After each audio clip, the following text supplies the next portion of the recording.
Hello and welcome to Two Network NUFC Update Special.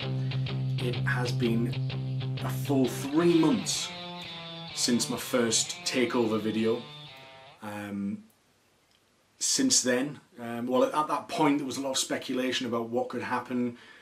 There was a proposed deal to be sorted before Christmas. We all know that that didn't happen, that takeover talks have been slow and progressive. So where are we now?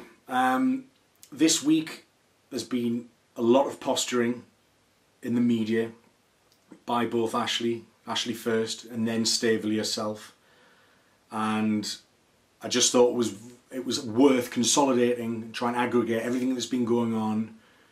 We're having to try and decide which PR machines to believe. There's a lot of sources, a lot of journalists are getting their own unique side of the story, but ultimately it's a game to be played. It's brinkmanship, it's a takeover, it's a huge deal, and ultimately, as long as there's still somebody who wants to buy Newcastle, and as long as Mike Ashley wants to sell Newcastle, I don't think the takeover's dead. And I think we'll know when the takeover's really dead. But at the minute, from what I've read, from what I've seen, from what I've heard, I don't think it's dead in the water yet. I still think there's a lot to play out so far in the weeks, months ahead. But there is a deadline, and I think that deadline is the end of the season. And I think if the situation is not resolved by then, I think Rafa walks. I truly do. But let's just recap, before we get into all that, let's just recap on what's been happening this week. Why has takeover talk been trending again? We've had significant developments after weeks of stale and rehashing old stories, because nothing really has progressed at all. So Mike Ashley, who, remember, has been away in America, I believe, for best part of a month, hasn't been anywhere near. The last positive update that we seem to have was this meeting in a curry house between Amanda Staveley and Mike Ashley. They were both present, they were both photographed, and up until that point I think a lot of the negotiations were being carried out by a lot of Mike Ashley's mediators, his negotiators, his solicitors. So maybe this was a kind of face-to-face, let's just talk straight, no solicitors, no Chinese whispers, tell it to me straight, how much do you want, how much are you willing to pay for it? And that there must have been some sort of dialogue that was along those lines of, are we in the ballpark? And they both left seemingly amicably. Amanda Staveley's gone on to say that she actually quite enjoyed his company, but you know, I don't know why from that point, which seemingly so positive, we're now a couple of months down the line and absolutely no progress whatsoever. I mean, it's obviously a very, very complex deal. There's been offers with caveats, we'll get onto those in detail in a second. But from a direct face-to-face dialogue, I still don't know how we've got to this point. And Amanda Staveley's only found out this week, according to their side, that their third bid had been rejected. Which is crazy. Like, who's talking? Somebody's lying, basically. So Mike Ashley calls up Sky Sports, or he certainly sanctions somebody else too. He has basically told Sky Sports that the takeover deal's dead. The takeover's off. Negotiations have been frustrating, exhaustive, and PCP are time wasters. Now, you know, you could take that at face value. Many, you know, not many people, some people have. Some people believe that PCP partners are using this deal to raise their own profile.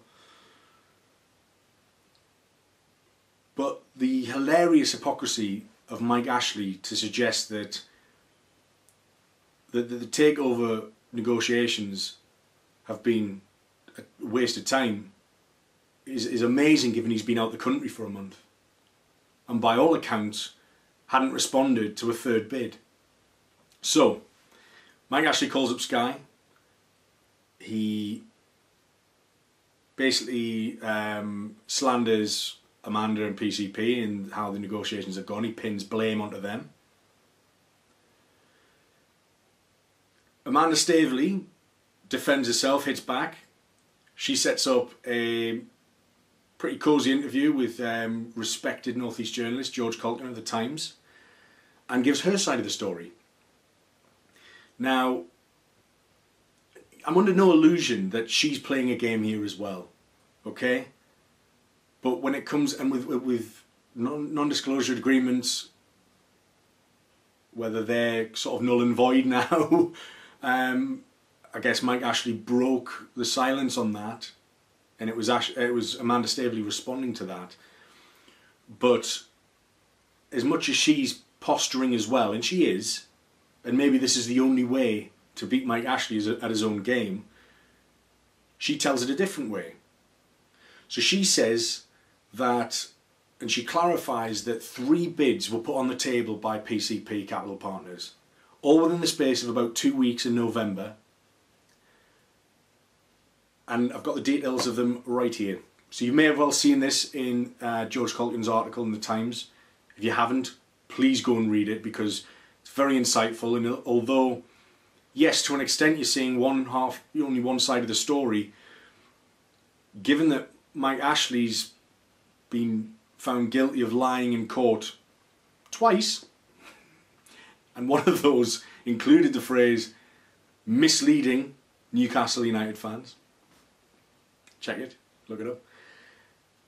I'm probably more inclined to believe Amanda Staveley's side of the story more. I'm not saying that I'm taking everything that she says at face value, but I'm inclined to believe her more. Because ultimately we don't know about Amanda Staveley. We don't know when she's in this position, backed into a corner, wants to defend herself. We don't know. We have very little to go off, basically. So we can't take everything she says at face value. However, I still believe that the majority of her story is likely to be more true than the majority of Mike Ashley's side of the story. And you might disagree with that. You might say, better the devil you know.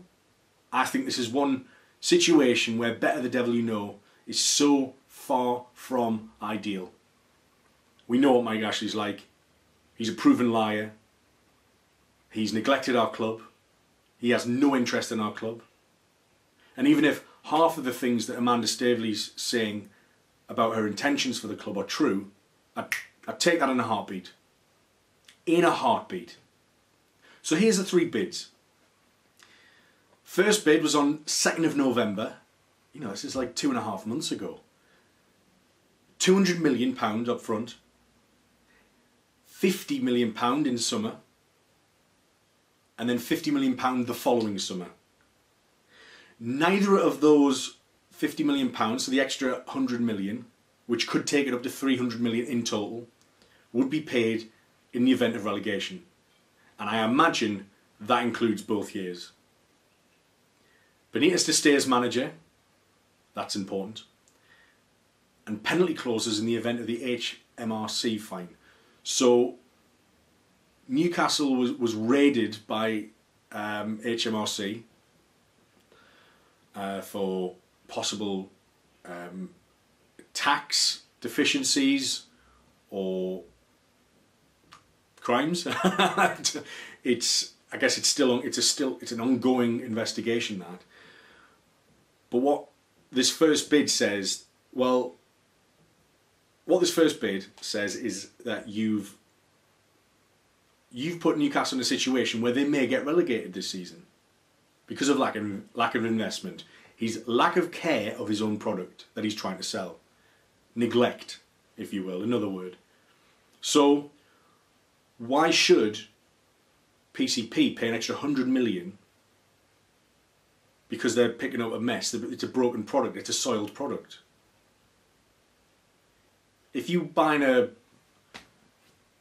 food mix or something and the box was bashed in, you wouldn't pay full price, or the plug needed replacing because it had been neglected. You wouldn't pay full price. So what this says is, also, you've got pending charges.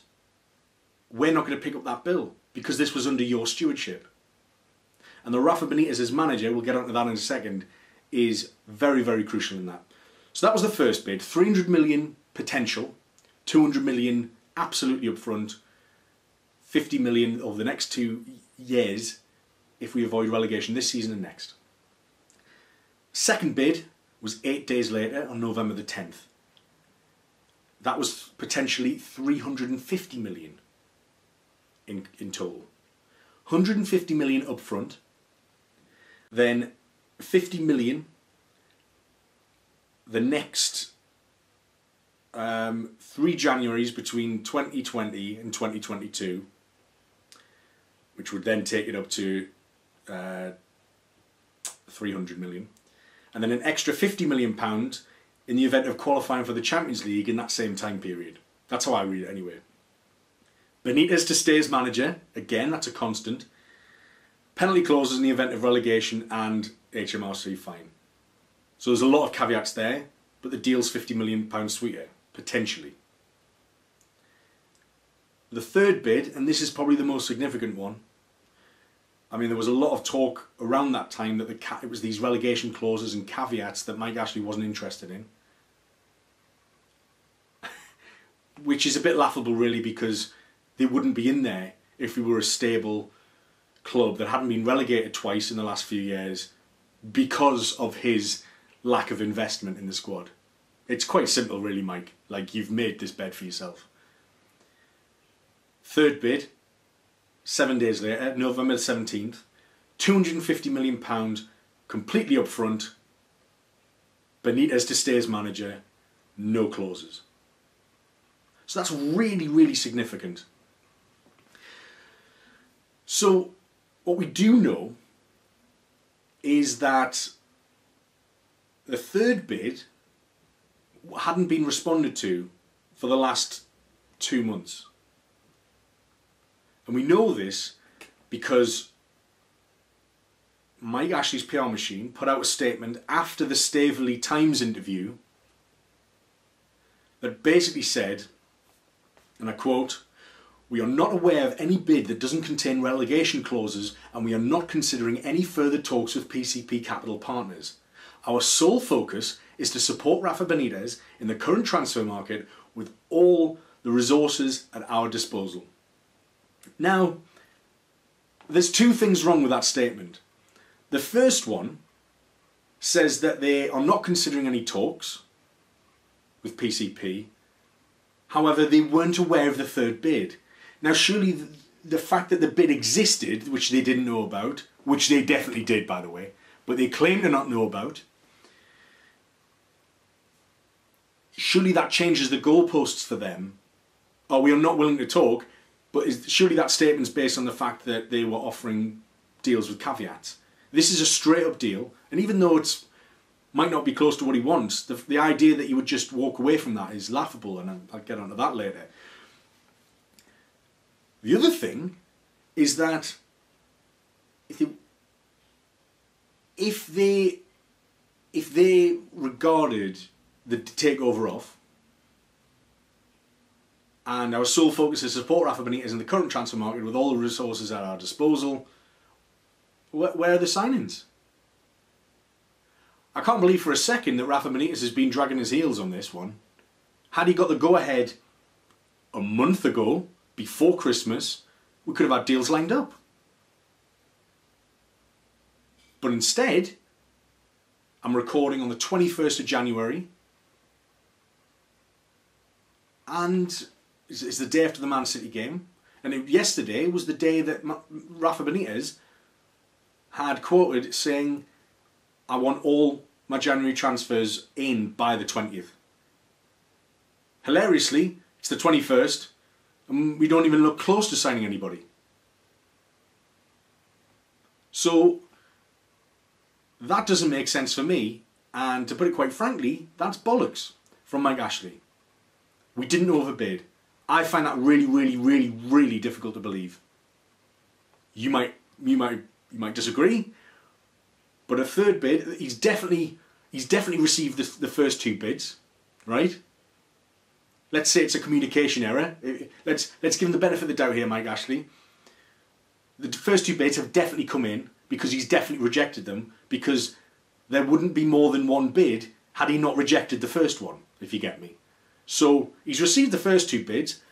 I'm pretty certain that the third bid was submitted in exactly the same way as the first two, because they were received, understood and rejected. So I guarantee they've submitted the third bid in exactly the same way. Why is Mike Ashley saying he didn't receive this third bid?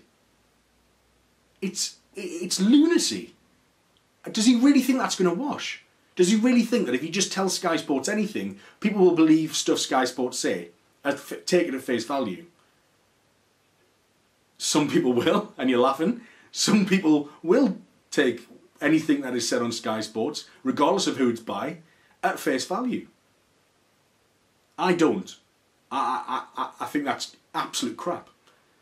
So that says to me that Mike Ashley's behaviour is becoming a bit more erratic. It's not very composed. Even his PR strategy is he's fumbling. He's fumbling around with it. He's trying to grasp onto some credibility here, and he's failing. And the idea of saying that the takeover is off with PCP, what he's trying to do is either drive the bid up from PCP, despite him saying he doesn't want to deal with them. He's just playing hard to get, I think. Or he's trying to smoke out some rival bidders. And there's absolutely no evidence of rival bidders happening, even though rumours have been leaked that there have been other people involved. There's no credibility whatsoever. The Daily Mail ran with something last week, I believe, with Craig Hope, saying that it was sources saying there's a new bidder in town. The silence is deafening. Nothing's happening.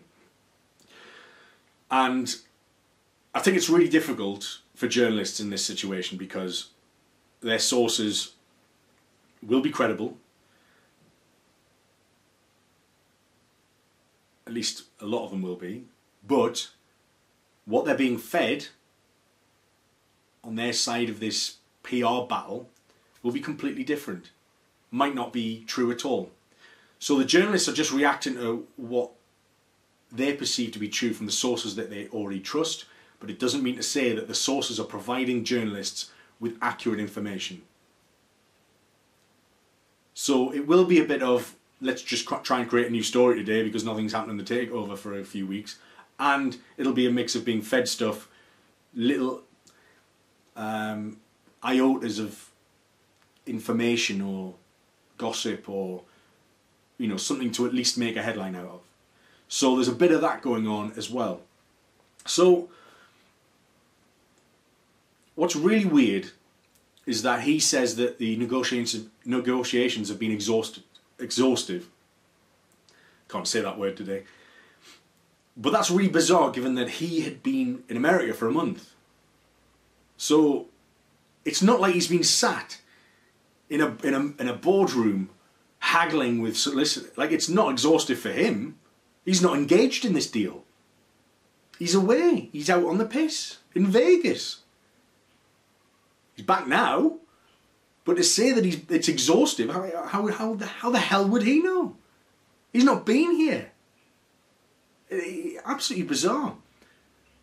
So,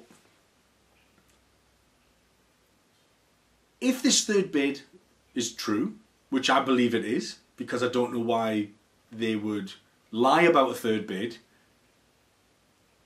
but submit two earlier bids. They haven't denied any of that. It's just weird. It doesn't make sense. It doesn't wash with me. The action has been on Mike Ashley for 2 months. And it's taken him 2 months to essentially indirectly reject the third bid via the media. The Sky Sports exclusive, we all know the problems with Keith Bishop, David Craig the reporter, all part of the same PR family, or at least David Craig used to be, but still very chummy. Got his little exclusive last summer when Mike Ashley basically put the club up for sale.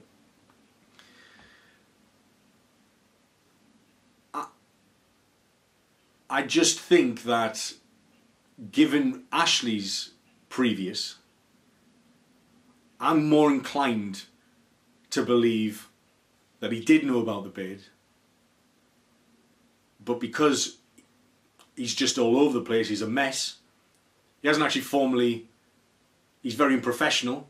I think he just hasn't responded. I absolutely, it would not surprise me if that genuinely is the first time Amanda Staveley had heard about it, because look at that, they've submitted 3 bids in 15 days, 16 days. When a bid has been rejected, it's not taking them longer than 7 or 8 days to come back with a new bid. That shows intention.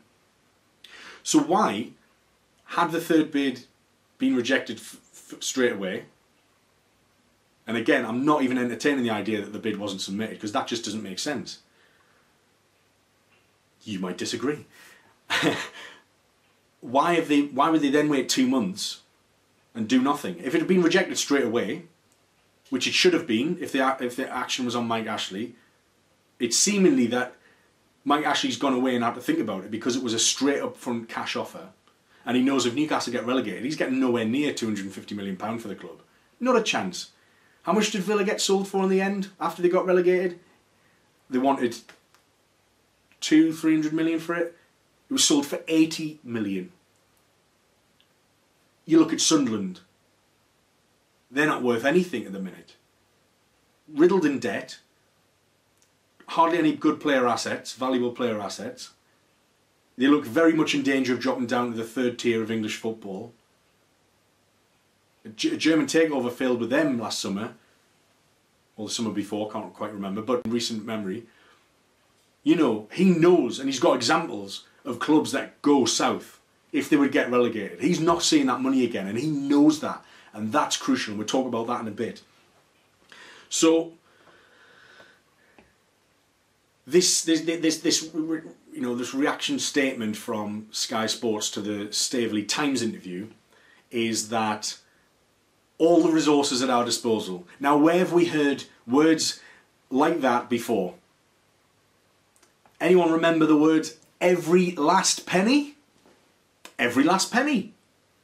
Every last penny Rafa will get at our disposal going into the Premier League season.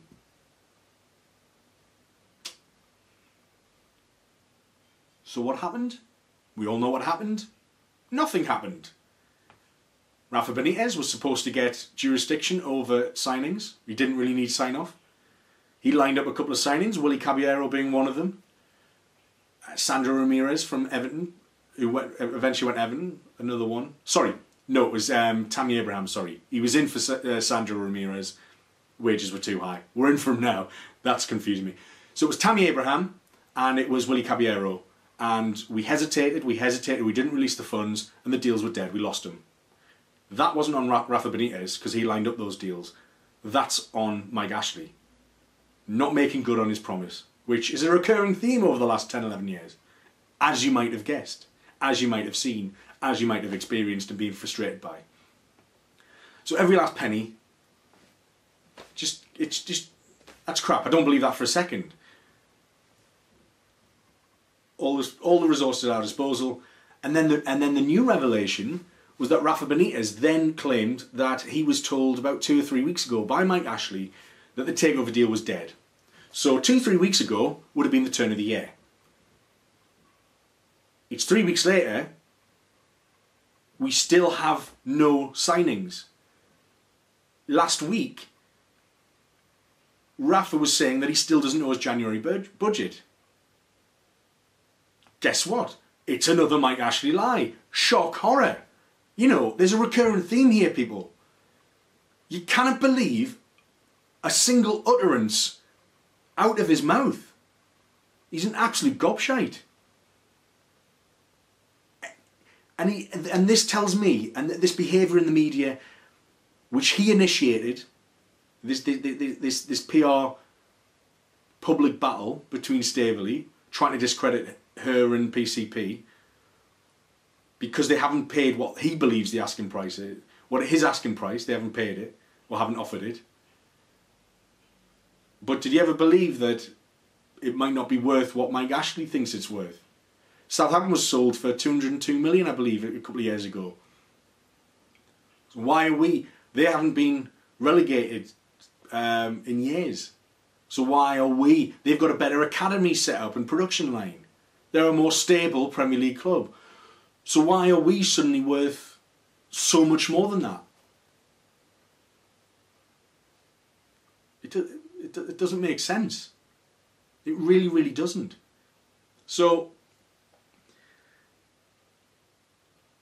he doesn't have any target, but he maybe has a budget now. I think they had a Skype call a couple of days ago.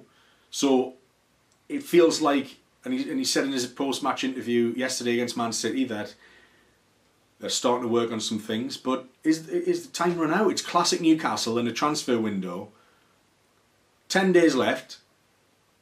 No further forward.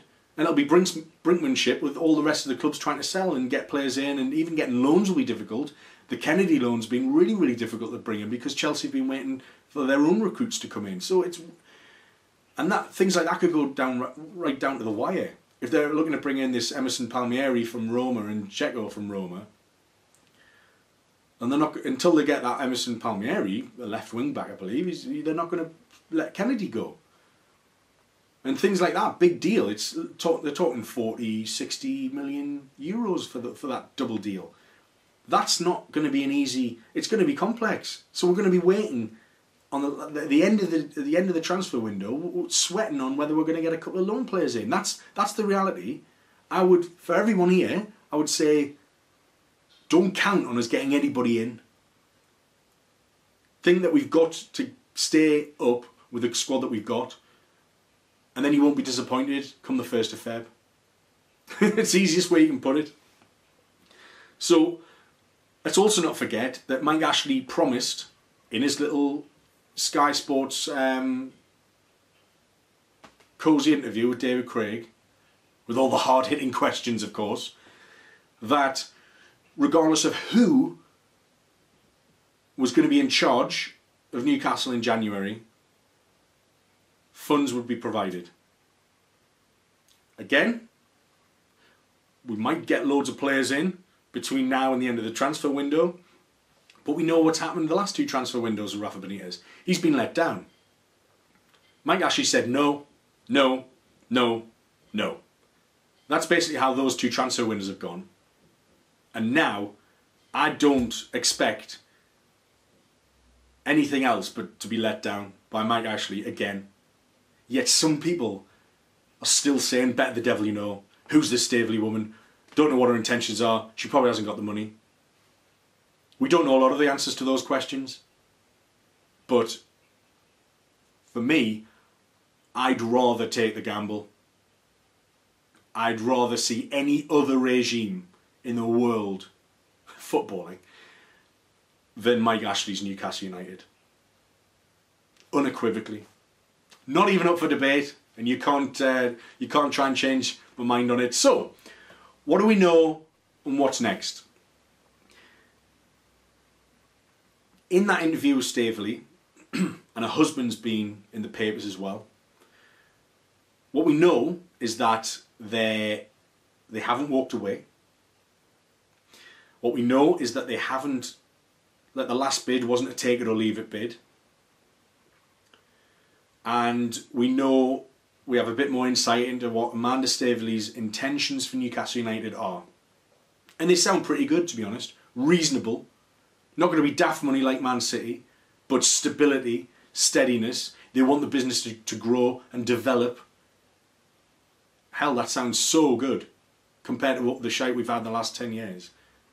That suggests that we're going to do, that our owners, potential owners, are actually going to give a shit about the club, and they're actually going to put their hand in the pocket and make good on their word. Again, we don't know that, but I think there's more chance of that happening than Mike Ashley doing it. I'll take the risk, thanks. So, a couple of really important parts of their intentions include the idea that there would be 100 million for transfers over the next 2 windows. I imagine that will be the next 2 windows from when they take over, if they take over. There'll also be 100 million pumped into upgrading the facilities at the training ground and the academy, which, as we all know, has produced next to no talent in the last few years. We've had players like Freddie Woodman, Rolanda Aarons, Paul Dummett come through, Fraser Forster in recent times as well. But the likes of, you know, Adam Armstrong, Sammy Amiobi, nobody's really made the grade. Adam Campbell, Vukic, you know, there's an endless string of players that just haven't made the grade at a Premier League level, and that's an issue. So that seems really, really positive for me. That seems that they're having to pick up the mess, or intend to pick up the pieces, the mess that Mike Ashley will have left behind if he leaves and sells up. Because Mike Ashley hasn't touched those things.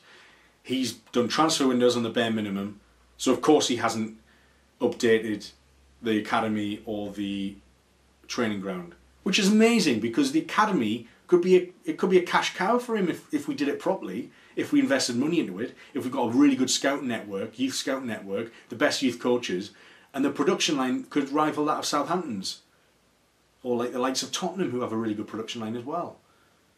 So, you know, Man City have obviously pumped millions into this kind of thing, into their academy, and theirs and Chelsea's are ahead of the game, even against the likes of Man United and Liverpool, who've traditionally been very strong. So what Mike Ashley doesn't realise is, had he invested in the academy 10, 11 years ago, he might have reaped rewards off it. Southampton have been self-sustainable because of this approach and because of this model. So, this is what Amanda Staveley says. I'm very much still interested in buying Newcastle, and our bid remains on the table. I mean, that suggests that they really haven't had an acceptance, a rejection, or a request for more negotiation and talks. Rafa is doing an incredible job. We want Rafa to be part of this project. They're such passionate fans, and it's a great club. I'm a northerner. My family home is an hour away from St James's Park. I just love football. Newcastle has a proper history and a real magic. Now, she's saying all the right kind of things there, which you would expect. Obviously, it's a PR move, and she's obviously trying to defend herself and put herself in the best light. So we need to take that into account. However, Mike Ashley, even though it's a kind of easy win to say, oh, the fans are great, when was the last time you heard Mike Ashley appreciate the fans? When was the last time he sincerely called us the best fans in the world, or passionate fans? I can't even remember. And if he had, he's saying it through her teeth. Doesn't mean anything. Like, it's an easy win, but he's the owner and he still hasn't done that himself. So, you know, again, if we're comparing the two, which is basically this is Staveley versus Ashley, in many ways, he doesn't cut the mustard. The passion of the fans is vitally important, this is Staveley, when you're looking at a club, because you know that you're a custodian. I'm also a passionate believer in investment in the North East, because I know it's tough. A lot of great things are happening in the city. We've got friends like the Rubens who have invested there. It's a really special place with its own identity. It's absolutely unique. Now, I believe, you know, I agree with loads of that because I'm biased. I'm a Geordie and I love the region, I love the city, and it's really important to me. It's passionate, it's part of my identity, and I'm sure a lot of you will feel the same about that. Now, the Rubens were They basically own half of Pilgrim Street, and they're reinvesting in sort of areas sort of around where Hadrian's Tepee is and down that side of the road where the old fire station used to be, and they're going to invest in a big restaurant complex and things like that to sort of bring, you know, regenerating that area of the city. So the Rubens are brothers who have, you know, vested interest in the city already. They were, I believe, mooted to be one of the financial backers of the deal. I think they've come out and said that they aren't anymore. But then have since then come out, I believe that this might be wrong, but I think they've then come out and said that they would be keen to be involved in if a future bid was to be put on the table, a fourth bid. So that's quite interesting. That could give us some options. So we'll see what happens there. But ultimately, she's seeing Newcastle as a club that doesn't, even if she was the owner, it would still belong to the fans. She's a custodian. She's taken the reins. She doesn't ultimately own the club. Mike Ashley ultimately doesn't own the club. His name's above the door, but that doesn't mean that he owns the club in many respects. Obviously, he's got pieces of paper to say that he owns the club, but the club in itself is what we consider it to be. What's in our heads, what's in our hearts, that's what the club is. The club would still exist without Mike Ashley, basically. So she seems to understand that, and again, she's trying to curry favour, pardon the pun, but I do believe, you know, I do believe she's being sincere there, because I don't think she'd be hanging around and still be bothering with it if she wasn't. If she wasn't bothered about buying the club, then why even do this? You know, yes, to raise a public... The thing is, if she was going to raise her own profile, use Newcastle as a vehicle to raise her own profile, ultimately, if she was lying about the whole thing, everyone would know that she was lying. There's far better places to start to raise your profile than a piddly little club in the North East in Newcastle United. So that narrative, that motivation doesn't wash with me. I think she's being absolutely genuine here. So her husband also came out and said... so Staveley said this is an investment, but it has to be a long-term investment. Newcastle will be run as a business, so steady, stable, self-sustainable, but we want it to be successful. Thriving business, a successful, thriving business that is absolutely integral part of the city. So she understands how important this club is to everyone, and how fortunes at the club can really shape the success of the city on many levels. So that's really important as well. So it's the fact that Rafa Benitez is part of what she wants to do. He was a stipulation in all three of the bids. He is crucial to the success of this takeover if it happens. He is successful, and if he walks away, that puts Mike Ashley in trouble. That puts all of us in trouble. I'll talk about that in a little bit. But some more quotes from Staveley's husband and a business partner for PCP. His name is Mehrdad Gudossi. Apologies for the pronunciation there. We would love to buy Newcastle. The fans are phenomenal. The club could be huge and a big success if run properly. You need a world-class manager. If Rafa isn't there at the end of the season, we would have to rethink this transaction. Even relegation from the Premier League would not alter the appetite for the club. That's big. That's important. Although the price will be impacted substantially as long as Benitez remained manager. So you can see how important and paramount Benitez is to this whole thing. The whole thing falls apart without Rafa Benitez.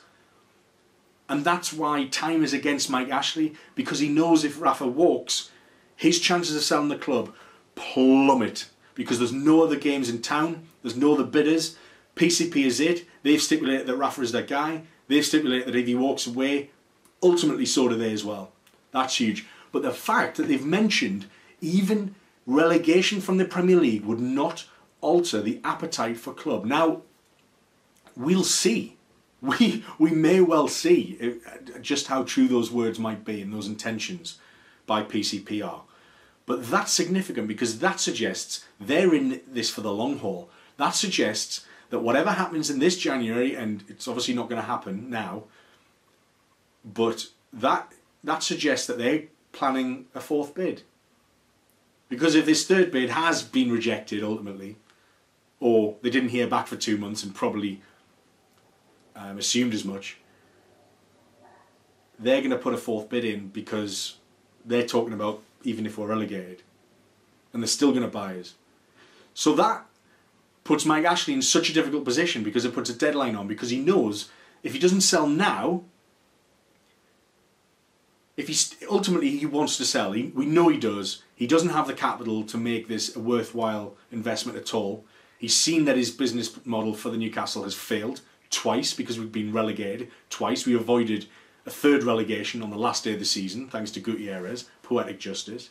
But he knows that ultimately that PCP aren't going to go away, and he either accepts a lower bid than what he wants about 350 million. He either accepts a lower bid now, or he risks only getting about 150 million if we go down, and that's probably with caveats as well. So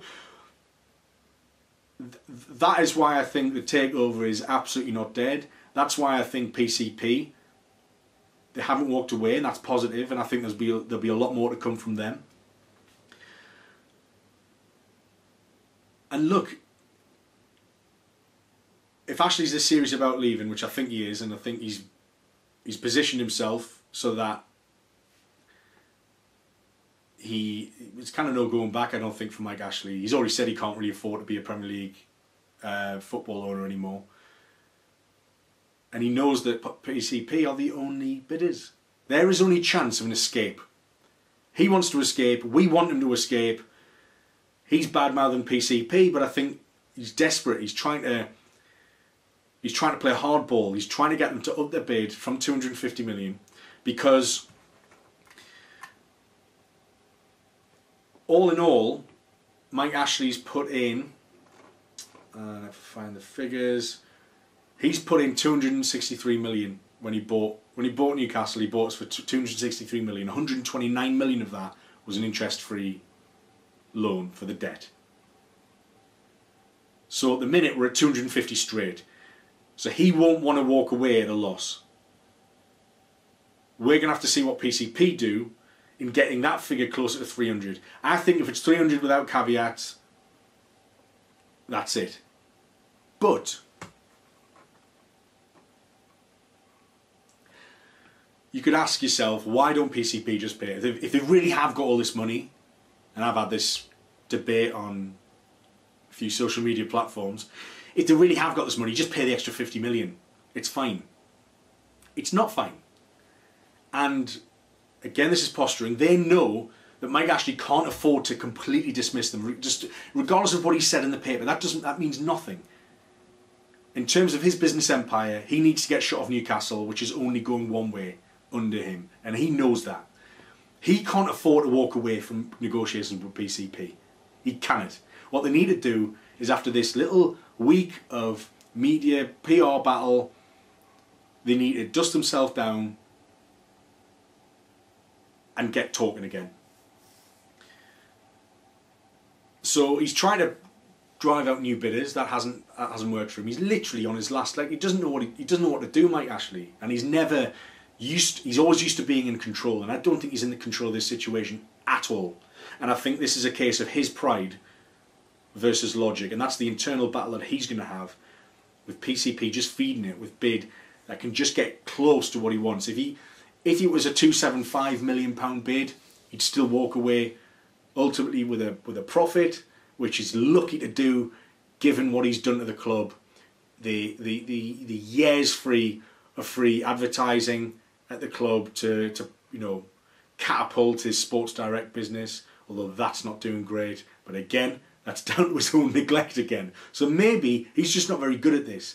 He's good at initially creating businesses and preying upon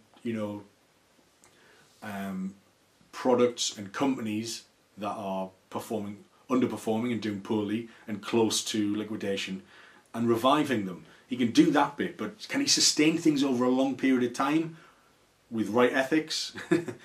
No, he can't. He's definitely failed at Newcastle, and he should pay the price for that. He shouldn't get his money back. He really shouldn't. So why shouldn't they just up the bid to 300 million, no clauses, that'll do it, yeah? No. So say just because he says it's worth something, it doesn't mean that it's so. Stop believing things that Ashley says. If you're like a multi-billionaire, right? Or even if you're not, you walk into Greg's and you got 15 quid in your pocket, and there's a steak bake there, and they say, right, £15 for a steak bake. Are you going to pay £15 for a steak bake? Nah. It's not worth £15. It's worth like £1.50 or whatever. It's worth a quid odd. Especially so if it's just come out of the oven. So why wouldn't you pay 15 quid for a steak bake? Because it's not value for money. It's not value.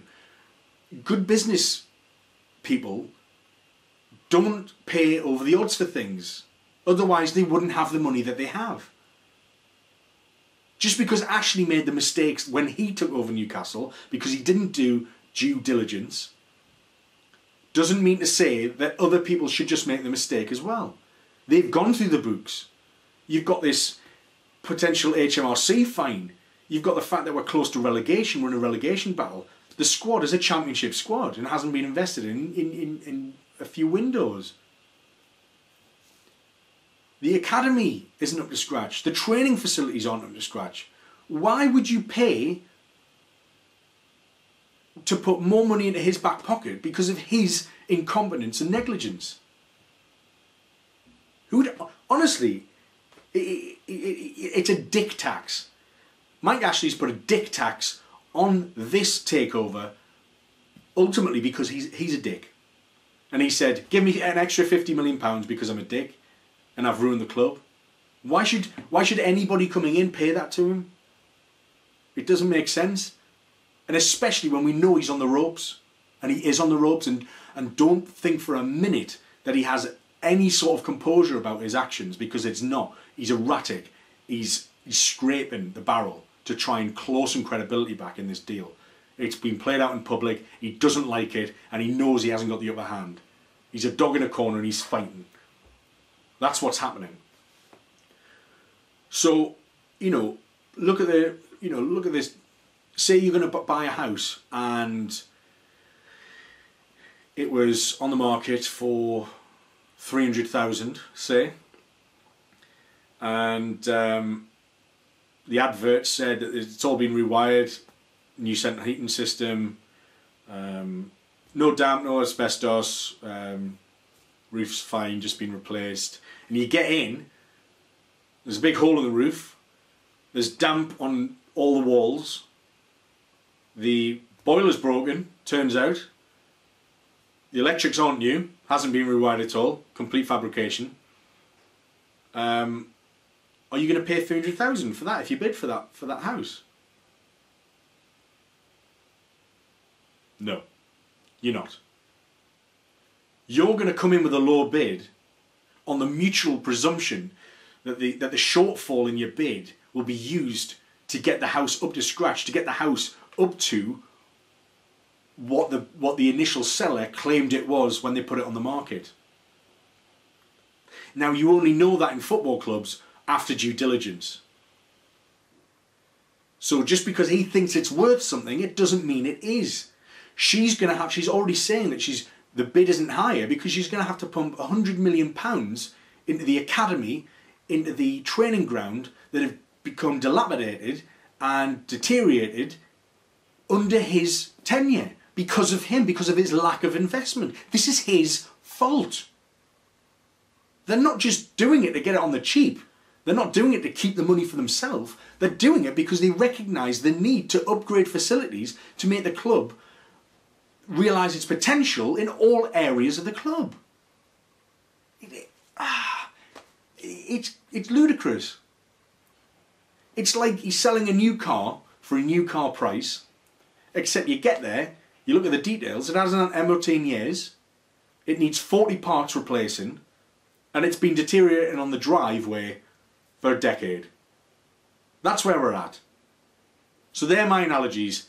£15 steak bake, house with loads of stuff wrong with it, and passing a new car off as a new car at a new car price when when you look under the hood, it's not new at all. It needs work, and you shouldn't pay that full price for it. And that's where I stand on it. And I think PCP can afford to take this stance because they know Mike Ashley is in a corner. He's backed into a corner. So, to summarise, and if you're still with me, thanks so much. I know I've been ranting for a long time, but there's a lot to get through, and I know it's a complex, and I just wanted to try and aggregate and consolidate all of the stories from all the papers into a video for you, into a podcast for you if you prefer to listen, just as an update from my last video 3 months ago. So, what we do know is Rafa's absolutely crucial to any deal as part of this takeover. And the fact that he's been written in, and the fact that Rafa welcomes PCP, I mean, that really, really bodes well if they were to take over. Because it seems like they would give Rafa Benitez the keys to the club. Very much as Wenger at Arsenal is, I mean, he's essentially kind of a director.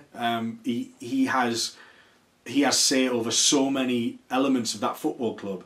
And Rafa Benitez could have that in Newcastle, and very, very few managers are afforded that kind of authority and autonomy.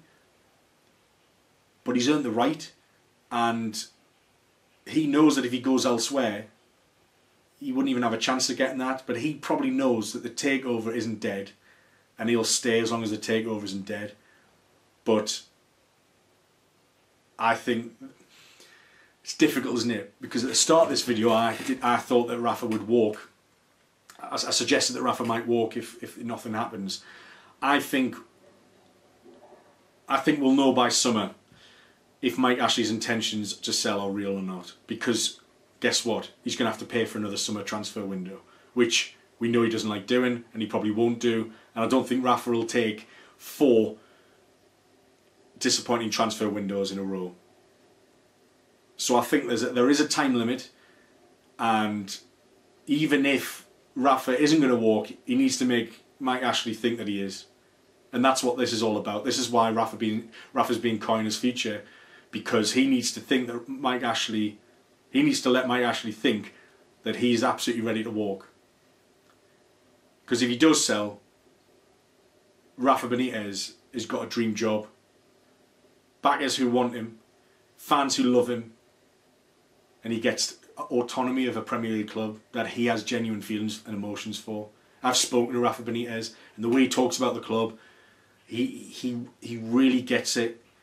He really gives a shit, and regardless of what you know or we don't know about PCP, if they make good on their word in giving Rafa the say and the final say on most footballing aspects of the club, it's all I want.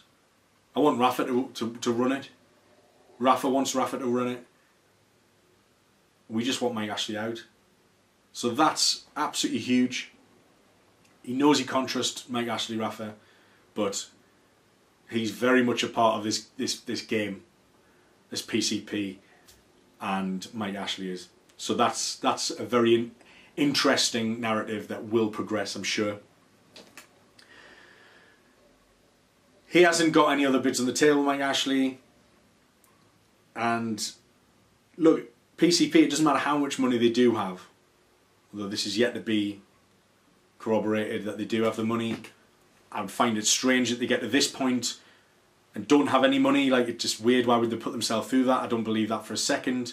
She's the real deal. She's helped huge deals happen before with Middle East money, banks, Man City takeover, for example. But they're always going to look for value. Mike Ashley has built his retail empire based on value, picking up cheap bargains of failing businesses that he's then revived and turned into profitable sources of revenue. Mike Ashley doesn't like the fact that somebody else is trying to do it to him. That's the crux for me, and that's what's hitting Mike Ashley right in the pride. They're hitting his pride because he's the failing business. His is the product that's deteriorate. It's a soiled product, and he's on the other end of it. And suddenly there's bigger boys in town, women, with more financial clout, apparently, but I do believe that. And certainly more willing to put the hand in the pocket than Mike Ashley. So that for me is why Mike Ashley has been a bit petulant this week and is being unprofessional and he's looking a bit desperate, and his behaviour is very erratic as well. And guess what? I don't think his lines to his PR stunts are, they're fooling some people, some Newcastle fans. I've spoken to them, they exist, but he's not fooling me, and I don't think he's fooling the majority of fans out there. So what happens now? Ashley basically needs to get past his pride and his massive ego if he's to recoup anywhere near the money that he wants for Newcastle United. I think closer to 300 million will do it. 275 million, no clauses, might just be enough. I wonder if that will be the next bid. I think there definitely will be another bid, and at least he walks away with a profit. And I think psychologically that's a big difference to get over that 263 million barrier. If he did get 300 million for it, that would basically be an average profit per season of over 3.7 million, which is crazy, given that he probably has made money because he hasn't spent money on players or anything else. So he could probably, you know, in his own mind, in his own reasoning, that's a success for him. Not a success for anyone else. It's been horrific. It's been an awful 10 years. Absolutely hated it. Except the last couple of years when we've had Rafa Benitez, because there's hope there. I think, as a final word, as long as Ashley wants to sell, I said this at the start, and as long as there's a buyer still in town, which from the evidence we've seen and heard today, that absolutely looks to be, and that they're here for the long haul, then I don't think this takeover is dead. I just think it's posturing. I think this story has a long way to go yet. I think there's going to be ups and downs. I think there's going to be more narratives progressing, but it's not dead yet. Mike Ashley doesn't have time on his side. He knows it. He's scraping around. He's fighting to try and get as much money now as possible so he can get out. And funny enough, that's what everyone else wants him to do as well. Thanks so much, everybody. I know this has been a long one. I really, really appreciate your support. Get your comments in below. We'll see what happens at the end of the January transfer window. We'll see if Mike Ashley has changed.